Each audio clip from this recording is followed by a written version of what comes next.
Good evening, and welcome to our continuing series, Explorations in Savitri, with our beloved Alok. We continue Book 3, the Book of the Divine Mother, Canto 3, the House of the Spirit and the New Creation, page 321, probably last two lines. Yes.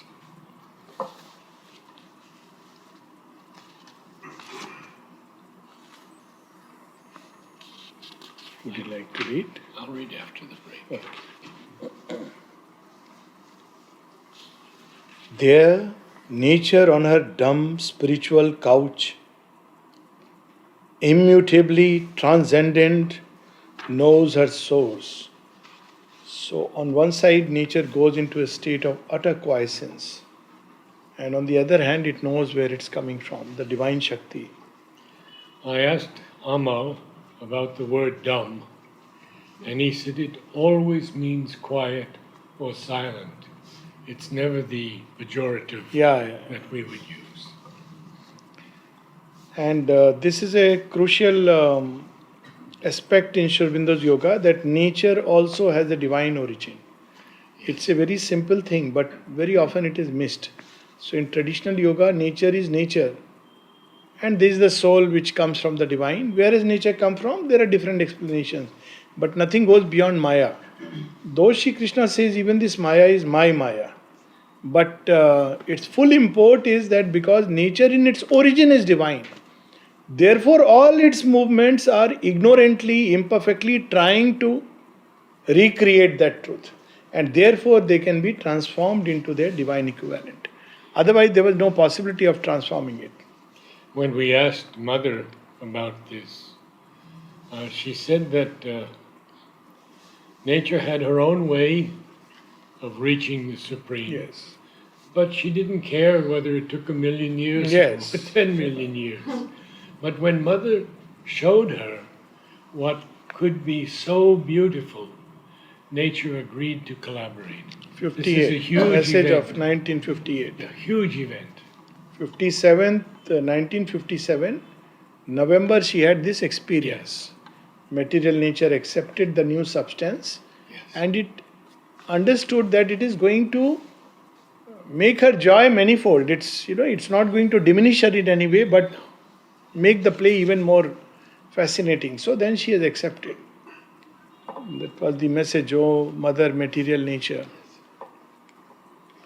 And to the stir of multitudinous worlds ascends unmoved in a perpetual calm. So when nature withdraws into its quiescent state, then we enter that state where one is just giving a consent, allowing things to pass through. Many yogis reach this point where nature continues its mechanical activity while they are in a state of inner quietude. All causing, all sustaining and aloof, the witness looks from his unshaken poise, an eye immense regarding all things done. This eye immense is in the Vedas the image of Vishnu, who is described as an eye extended in the vast, who is watching the play, detached from it and letting it happen, unroll by. Apart, at peace, above creation's stir, immersed in the eternal's altitudes, he abode defended in the shoreless self, companioned only by the all-seeing one. So it doesn't mean that there are not multitudes hidden there, but the first experience is that you are alone with the Lord. And then, of course, many things will happen, which Govinda will reveal to us. But by then, he is entered into that, he has gone past the cosmic consciousness. So what is the experience of his mind, his life? A mind too mighty to be bound by thought. The mind has become not only a free, but a universal intelligence. So normally, how does the mind get bound by thought? Mind is capable of entering into this freedom and vastness. But by stressing upon one thought, one idea, one viewpoint, words still one opinion, it gets bound and tied into that. So that's how it becomes bound by thought. And then all one's life, one is defending it rigidly. Whereas this mind has become a free intelligence. This is a whole story in related to this in Sunashep's story in the Vedas, where he is tied at the stake and he is a sacrificial victim. So Varuna comes and cuts away the knot of the mind, 3 knots, and then throws it up. So mind becomes a vast free intelligence. Cuts the middle knot. So life becomes an unbounded life. And the 3rd knot throws it down. So that is the knot of the very physical nature which holds back the soul. This is Sri Aurobindo in his own beautiful way, in 3 lines summarizing it. A mind too mighty to be bound by thought, a life too boundless for the play in space, a soul without borders, unconvinced of time. So it becomes freed from all forms, all the entire play. Someone asked Sri Aurobindo, what does it look like when you look at the world of human from the supramental standpoint? Does it even take interest? He says, yes, the supermind takes interest in worldly things, but not in the way we take it.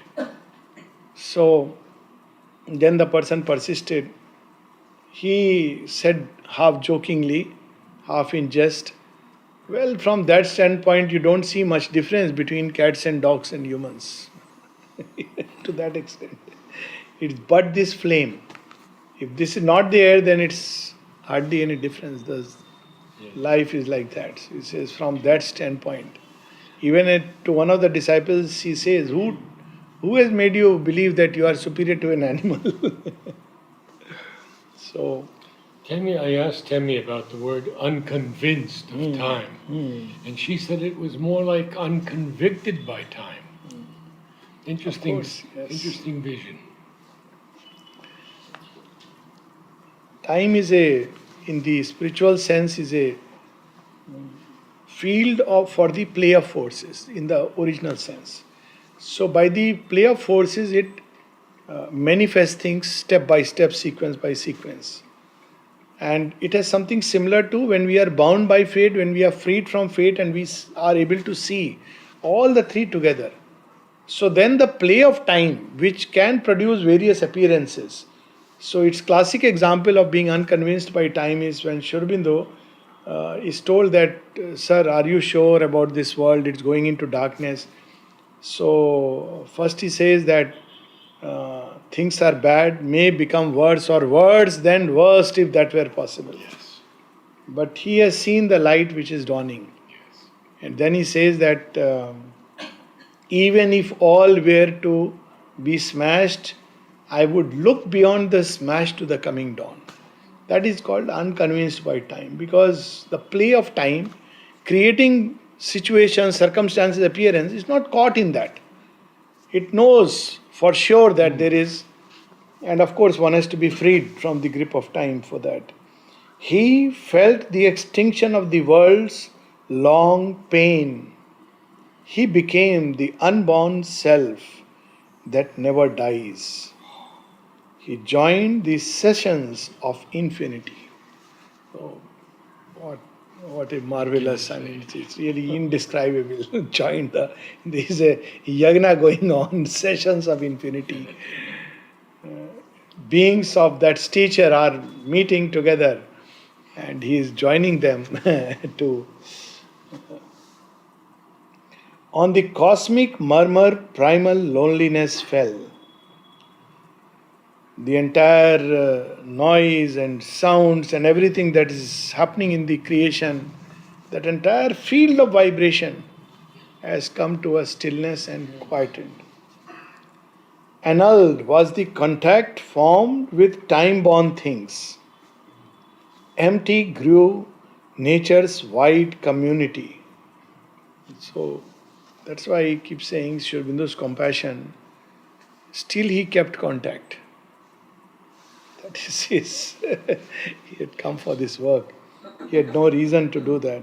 All things were brought back to their formless seed. So this is the description what happens in the supermind. All things in their essence, the formless seed. It's what happens during pralayas. So when you are, the whole creation goes into a complete destruction mode, then forms are destroyed, but the essence, the seed of things is always preserved. It's figuratively explained in the story of Noah's Ark, where all these samples are kept. Now, sample is in a seed form, and they will emerge again. The world was silent for a cyclic hour. Although the afflicted nature he had left maintained beneath him her broad, numberless fields, her enormous act receding, frail, remote, as if a soulless dream at last had ceased. So here again in these few lines, Sri Aurobindo is revealing one of the differences between his yoga and a traditional understanding. So in a traditional understanding, the big catch is, for example, in the Buddhist understanding, if there is no individual self, then who is bound and who is free? Then there is the Advaita. So you wake up from a dream. The problem is you wake up from a dream, you are free, but the multitude continues to be engaged in that. Only you are free. You need not get into the dream. Then Sri Aurobindo says that if there was only one self, then freedom of one person should automatically lead to the waking up of all the other so-called self. If there is one self which is caught, so there is one self and the many. So this is something similar to the Gita, where the Gita also seems to indicate about multiplicity of souls. So this is just a metaphysical point because often people ask. So there is one self, there are also multitude, many souls where each is there to manifest one mode of that one self. So in that sense, there are many. When we get to book 11, yes, he'll show it all to us. No voice came down from the high silences, none answered from our desolate solitudes. A stillness of cessation reigned, the wide, immortal hush before the gods are born. A universal force awaited, mute, the veiled transcendence, ultimate decree. So he's entered that state before the play of time, before space, before form, in that primal hush, waiting for her to send down a word. But before the word will come, an experience about the blueprint that the Divine Mother has in her heart. That we can start. Then suddenly there came a downward look, as if a sea exploring its own depths. A living oneness widened at its core and joined him to unnumbered multitudes. A bliss, a light, a power, a flame-white love caught all into a soul immense embrace. Existence found its truth on oneness breast, and each became the self and space of all. The great world rhythms were heartbeats of one soul. To feel was a flame discovery of God. All mind was a single harp of many strings. All life a song of many meeting lives. For worlds were many, but the self was one. This knowledge now was made a cosmos seed. This seed was cased in the safety of the light. It needed not a sheath of ignorance. So, as he is waiting, then the experience starts, a very marvelous experience. Then suddenly there came a downward look. So he has already gone past everything. So as if the whole being is turned again to this field of creation. Mother describes this experience very beautifully in one of her prayers. That turn towards the earth, that is the command she receives. So she turns towards the earth and sees all her children locked in somber struggle. All this is a very powerful experience. So there comes a downward loop. As if a sea exploring its own depths. It is not something other, but it's an extension of the one. A living oneness widened at its core and joined him to unnumbered multitudes. The entire range of creation, all beings, everything, they are all included in that oneness. And what is the nature of this oneness? A bliss, a light, a power, a flame white love, caught all into a soul immense embrace. So the nature of this, the consciousness which takes all things together, it is Anandamay, it is Chaitanyamay, it is Prem-may, Madhuryamay. So it is, and what kind of love? That takes all beings, multitudes in its soul embrace. Existence found its truth on oneness breast, and each became the self and space of all. This is the world she wants to create. And she said that this is going to be the Gnostic individual. So she said, but we are far from it. So what we are trying to, we talk about Gnostic communities, she says we cannot have it unless we have the Gnostic individual. And then she explains very beautifully.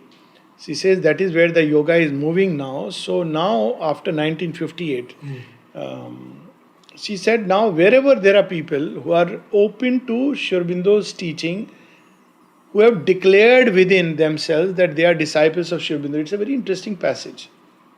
Declared themselves within. They feel the call and they have declared themselves within. They are now connected together. And now we are all in that Noah's Ark, supramental ark. So each one is doing the yoga for everyone else. So if there are, and she gives an example, if there are 50 persons and one person is doing the yoga, she says then that one person is doing the yoga for all the 50. So he'll find his progress greatly delayed. But if all the 50 are doing yoga, then everybody does his own yoga and advances rapidly. No choice about it. Why should one choose? That is the experience naturally at that point, and that's what Mother and Sri Aurobindo did. When they started on the journey, they had this choice whether we go alone, have the siddhi, then come back, or we take everybody together. And the Mother says the choice was spontaneous. Besides, Sri Aurobindo said, even if you isolate yourself, by the very fact you will enter into cosmic consciousness, you will automatically take in the difficulties and problems of everyone. So this is the sense of each became the self and space of all. He writes in another line, one man's perfection still can save the world. And that is the reason why she had started collective meditations. And she describes that also, that why collective meditations were started in the ashram and then in the playground. Of course, she says there are different movements because now there is a collectivity which is formed. So the original purpose is this, that so that this whole mass progresses, because the two are now interconnected. The great world rhythms were heartbeats of one soul. So what was happening in this heart was getting translated into the world, because it was the heart of the Lord which was beating within. Mother describes this experience very powerfully in 1962, where she says that she had become the heart of creation, and with each pulsation there was love which was going into the cosmos. To feel was a flame discovery of God. How wonderful this is. I mean, and what was happening to the mind? All mind was a single harp of many strings. So there was no more confusion, misunderstandings, clash, debates, discussions. because that mind had become a universal mind, a single mind where with a harp of many strings, the original, not just Santur, but whatever, the original mind with many strings, countless strings. So, whatever was happening in anybody's mind, it was automatically getting translated. And mother describes this experience even at the physical level in the brain. So, whatever is happening, somebody has a stroke, it gets translated into her own brain. Like that, that it's a unimaginable experience. It's really unimaginable. Sri Aurobindo says in one of his poems, The Cosmic Man, he says, I have wrapped the world in my wider self. London and Paris and Tokyo, my spirits seeing are. Man, few good deeds and countless misdeeds take place within my single heart. I am the bird he feeds and saves, the bird he slays. I am the life of the village and the continent. I feel each stab and every kiss. All is taking place in that. Of course, quite naturally, because it's a totality of that experience. So it gets translated in a very different way, not the way we experience it, but all these stabs of creation are born, and all the kisses, the love, all that he bears. All life a song of many meeting lives. This is what she wants us to become. So that when we meet, it's not with arms folded to wrestle, but a song of many meeting lives. They are coming together and becoming a single harmony. For worlds were many, but the self was one. So this is what we need to understand from all these dances and orchestra music, that you have many countless people singing or acting, but ultimately there is one director or the one master, one conductor who is conducting the opera, and it should be as harmonious as that. Here we can only have it for a few moments during the dance or the music, but after that everybody, I was better, isn't it? Better than that, and all the jealousies and ambition comes back. But it is a symbol of what life would or should become. There's an excellent film on a conductor, one of the greatest of all time, Herbert von Karajan. If you can see that film, you'll be moved by it. Wow. He says at one point, if my work is not finished, I'll simply have to come again and finish it.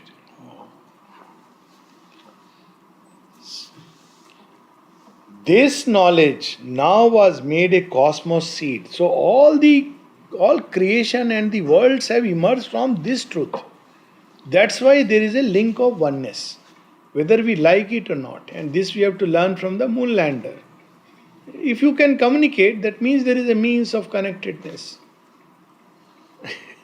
If you can receive the light from billion light years away, that means there is a connectedness. Just that we don't know the means, we don't have the equipment. So the whole creation is interconnected, because at its core there is oneness. So whether we like it or not, it is interconnected. And that's why he says the individual and the mass have a mutual effect on each other. And that was the problem of the old yogas, because even when they felt this world should become better, but the masses are far behind. So what does the yogi do? He ultimately withdraws. Now Sri Aurobindo has that power, that consciousness which can change things here. Otherwise, as we advance, a time comes when there is such a dislocation. Even when you discover oneness, the world is far away from that. You are regarded as a mad person, Chote Narayanji's story, where he met this man whom everybody in the village used to call mad. And his name was Bhula. And Chote Narayanji was very keen for, he wanted to know somebody who really knows God. So he asked him one day, when he saw him all alone. Bola, bola. So after some time he turned, yes. He said, तुम सच में पागल हो? Are you actually mad? He remained quiet for a while. He said, nah, no. He said, फिर क्या हो? What are you? He said, हम साधु हैं. Sadhu is a way of saying, I am a sadhu. So he asked, Bhagwan ko dekhe ho? Have you seen God? He said, what else is there to see? देखने का और क्या है? तो he said, हमको दिखाओगे? Will you show? बोले ये रास्ता तुम्हारा नहीं है. This is not your way. He said, what is my way? He said, I can see. You have another way. It is already open for you. Your guru is there. He said, which guru? He says, yes, he is there behind you. He has told me. And he is going to open the path for everyone. That he is there leading you. Or something like the world guru. I am forgetting the exact word. He is there. So he didn't know anything about Mother and Sri Aurobindo. He discovered little later. He had not even known. The guru is already there. He doesn't know which guru. He said, you are not, this path is not for. Because they are exceptional beings. They cannot after that stay in the world.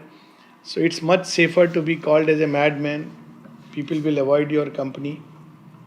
And you are safe. The fellow who used to work with me in the Matrimandia Gardens went to this great Japanese master who was giving Vipassana.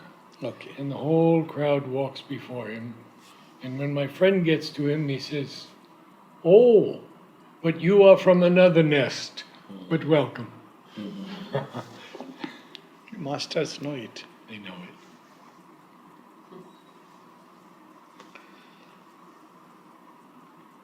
It needed not a sheath of ignorance. Here it is put in a sheath of ignorance. Then from the trance of that tremendous clasp. By the way, this truth of oneness is what gets translated into this world as the law of sacrifice, which is described in the Gita as Prajapati built the world by the law of sacrifice. So in a very practical sense, it means this, that you may put your ahuti in the yagna.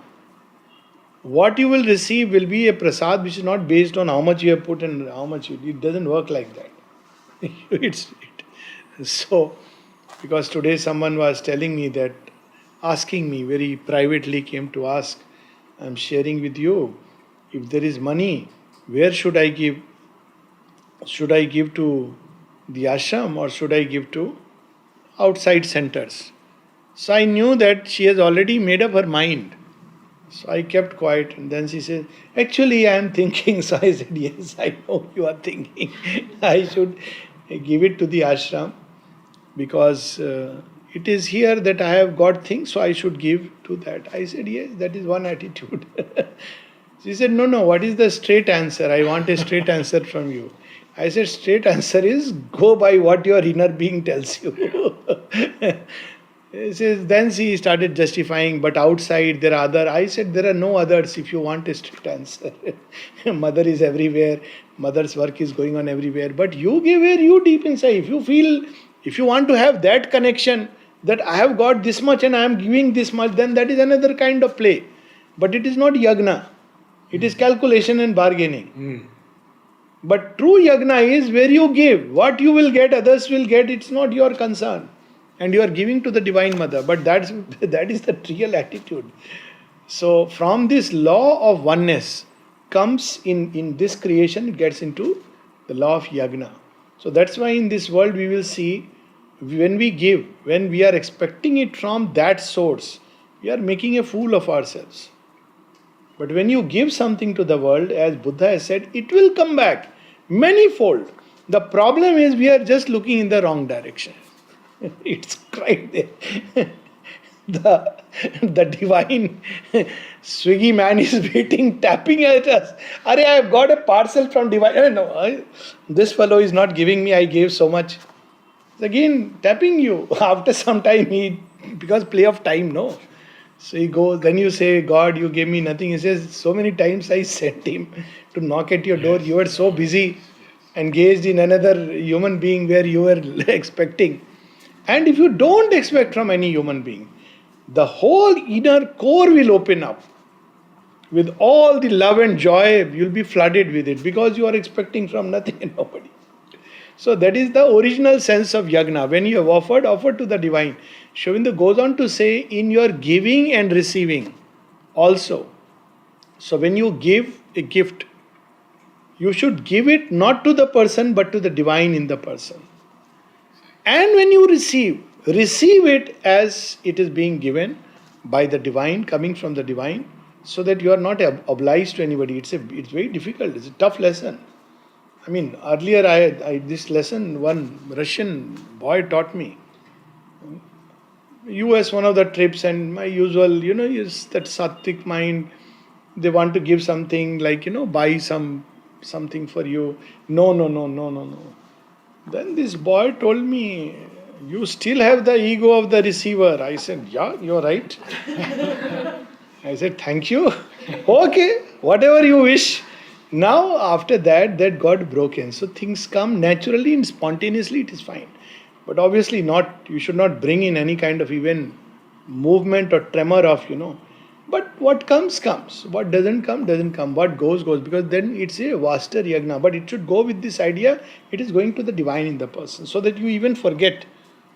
So this is the truth of yagna, because this is the secret truth, which in outer life we try to recreate. Unfortunately, Sri Aurobindo says, in life, because of this law of yagna, even if you don't want to give, nature will extract the sacrifice from you. You will end up giving either to the family, who will blow it up and say tata bye bye to you, or you will leave with some crore lying in the bank or some lakhs, and if you have not put a waris, the bank fellow will have a good time, or the government. So you cannot. It is bound to, because that's the interconnectedness of creation. Or maybe if you don't give to anyone, then the doctors will have it. So you shouldn't forget the lawyers and the doctors and the priests. Then, from the trance of that tremendous clasp and from the throbbings of that single heart and from the naked spirit's victory, a new and marvelous creation rose. So the basis of new creation is oneness, conscious oneness. Here it is forgotten oneness. Oneness is there, so it asserts itself. So we say, Mera wo kyun chala gaya, why this went away, then you bring in law of karma, as if your individual karma and Chitragupt sitting out there. But when we are conscious of this oneness, then the new creation begins to flower in us. It needs the soil of oneness. It cannot flower on the basis of division. As long as there is the ego self, there cannot be new creation. It's an impossibility. Whatever one may do, everything else one may do, sit closed eyes, wearing only a langota for 10 years, nothing will happen. One has to keep hold of this oneness, then go through life. Mother has named about 12 flowers the new creation. Yes. Very special. And she actually gave them 2 names. She started giving them for Oroville. Yes. Beauty of Oroville, charm of Oroville, realization of Oroville. And one day she said to Tara, we have to extend it a bit. So we'll call it also charm of the new creation. Yes. Beauty of the new creation. Yes.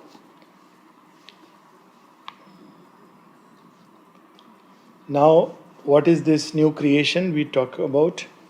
Incalculable, outflowing infinitudes, laughing out an unmeasured happiness, lived their innumerable unity.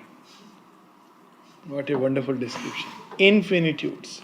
Each one is conscious of the infinity, and therefore one with all. The great poet A.E. wrote to Sri Aurobindo and criticized him for using so many times these words like infinitudes. And Sri Aurobindo wrote back and he said, I have seen them. Yes. Or I have experienced them. Yes. What else can I write?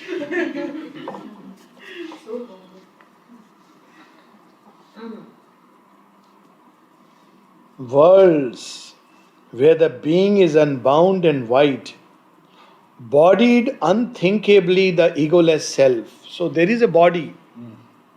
Body is there, bodied unthinkably beyond our comprehension. The egoless self. Rapture of beatific energies join time to the timeless, poles of a single joy. No more this antagonism is healed. So in time, the rhythms of time recreate the rhythms of the timeless. White vasts were seen where all is wrapped in all. There were no contraries, no sundered parts. All by spiritual links were joined to all. Now, to have these spiritual links, you have to first get rid of all these false links. Me and my family, that's why it is going away. Joint family, this family, how can there be a vaster consciousness if we are limited to this little understanding? Then my mohalla, my village, my language, my state, all these links with which we are so strongly identified becomes that much a bar between us and the new creation. In the new creation we can understand them, but as long as we are tied to links of the ego, that's why the true spiritual family, that was one of the purpose of all these collective congregations, that people come together and discover a new kind of unity. The Sri Aurobindo describes it in the synthesis that initially the psychic being in its development, it quite naturally wants to be with those who share a common aspiration. It starts from there. It's no more based on common interest, common funds, common this, common birth, which is the most ridiculous. In fact, at one place, when someone asked Sri Aurobindo, I somehow don't feel that kind of attachment to my parents as I used to feel. What is it? He was confused whether it's I'm progressing or I'm going down, because you're supposed to feel parents, duty and all that. So Sri Aurobindo says this idea of duty toward the parent is a social idea. It has no spiritual truth in it. So then he speaks about the spiritual truth. He says it is based on a tamasic physical association and it drops off as one advances. And it is good if it goes away. This is one of the signs of progress, which goes unnoticed. It's not some big experience, but inwardly it drops away. Why? Because you have gone past it. It doesn't mean you won't do what you have to do. You'll do, but that kind of an attachment, that kind of, identification, that is gone. Because now you are experiencing this largeness. So we are joined by spiritual links and bound indissolubly to the one. And we must understand the difference between spiritual link and ideative link. Ideative link forms ideologies and people who are followers of a same ideology. Religious links, they create cults. But spiritual link, it really transcends all these barriers. It's a deeper consciousness. And bound indissolubly to the one, each was unique, but took all lives as his own. It's not a monotone. Each is unique. One mode of manifestation of the divine. But he takes all others. So he is expressing that in everyone, this experience he can have. And the others, each one is expressing some other aspect of the divine. Sri Aurobindo says that the supramental life is not going to be a monotone. Much more than what the mind can create, it's going to bring out. Because it's after all infinity. And following out these tones of the infinite, recognized in himself the universe, a splendid center of infinity's world. So you are conscious of the infinity and this center, the psychic being, which is being through which all the infinity is pouring in finite forms. Pushed to its zenith's height, its last expanse, felt the divinity of its own self-bliss, repeated in its numberless other selves. At one place he says the divine soul reproduces itself in other bodies. That was the whole original idea. The masters used to do it. So each one, as he rises to the zenith, as his or her own, actually this his or her goes away, extended family. It recognizes that, all these are beings who are together and yet they are all together in a still larger oneness. So it's an amazing experience. It took up tirelessly into its scope persons and figures of the impersonal, as if prolonging in a ceaseless count, in a rapturous multiplication sum, the recurring decimals of eternity. Oh, that's the most marvelous line. Each point is a point of eternity. So one is conscious of that. And as you go to the zenith, you take all these lives which are connected as a special mode of manifestation. Just 3 lines, then we will stop because they are worth pondering. None was apart. None lived for himself alone, including my own progress, my own experiences, my own yoga, the subtlest of illusions of the separate self. Each lived for God in him and God in all. Each soulness inexpressibly held the whole. What beautiful. I think we should stop here. They are worth meditating upon.